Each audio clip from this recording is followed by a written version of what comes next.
जय भीम। पहिले हा व्हिडिओ बघा।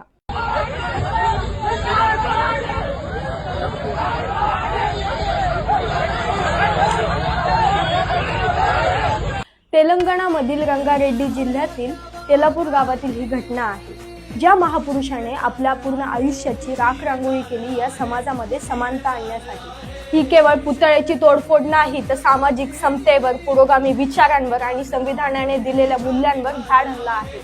एवढाच राग आहे महात्मा फुलेंवर, तर कशाला आपल्या घरच्या स्त्रियांना शिक्षण देता? तुम्ही फक्त पुतळे तोडू शकता, त्यांची विटंबना करू शकता, पण त्यांचा सत्यशोधक विचार कसा थांबवणार आहे? या मातीमध्ये प्रत्येक महापुरुषाचे विचार हे श्वासासारखे भिनलेले आहेत। जोपर्यंत ही सृष्टी आहे तोपर्यंत त्यांचे विचार हे अमर आहे। कोणत्याही महापुरुषाची विटंबना करणं म्हणजे हा समाजामध्ये द्वेष निर्माण करण्यासारखं आहे।